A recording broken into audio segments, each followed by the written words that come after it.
এই Russell viper 100 বছর আগেই কিন্তু বাংলাদেশ থেকে প্রায় বিলুপ্ত হয়ে গেছিল। এটা সাহারা মরুভূমিতে পাওয়া যেত, আরব বিশ্বের বিভিন্ন দেশে পাওয়া যেত। বাংলাদেশে কিভাবে আসলো এই সাপটা? সাপে কামড়াইলে বাংলাদেশে আমরা কিছু ভুল বা কুসংস্কার কাজ করে থাকি। আর কিছু সাপ আছে, আপনি জানেন কিনা, সারা পৃথিবীতে যত ধরনের সাপ আছে 80% সাপ যাদের বিষ নাই, মানুষকে কামড়াইলে মানুষের শারীরিক কোনো ক্ষতি হয় না।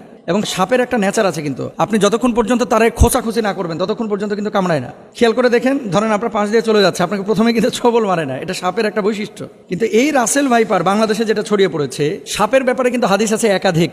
এবং এক্ষেত্রে আব্দুল্লাহ ইবনে ওমর রাদিয়াল্লাহু তাআলা আনহু, তিনি সাপ দেখলেই কিন্তু দৌড়ান দিতেন এবং মারতেন। আপনি বলবেন যে হুজুর কেন তিনি মারতেন? নবীজি সাল্লাল্লাহু আলাইহি ওয়াসাল্লাম এক প্রকার সাপের ব্যাপারে খুব সতর্ক করেছিলেন সাহাবীদেরকে। কোন সাপ? দেখেন, নবীজি সাল্লাল্লাহু আলাইহি ওয়াসাল্লাম সেই সাপের ব্যাপারে, আনা আয়েশা রাদিয়াল্লাহু তাআলা আনহা ক্বালাত, আমরা রাসূলুল্লাহ সাল্লাল্লাহু আলাইহি ওয়াসাল্লাম বিকতলি জিত্তুফিয়াতাইনে ফাইন্নাহু ইয়ালতামিসুল বাসার ওয়া ইউসিবুল হাবাল। আয়েশা রাদিয়াল্লাহু তাআলা আনহা থেকে বর্ণিত, তিনি বলেন রাসূল আকরাম সাল্লাল্লাহু আলাইহি ওয়াসাল্লাম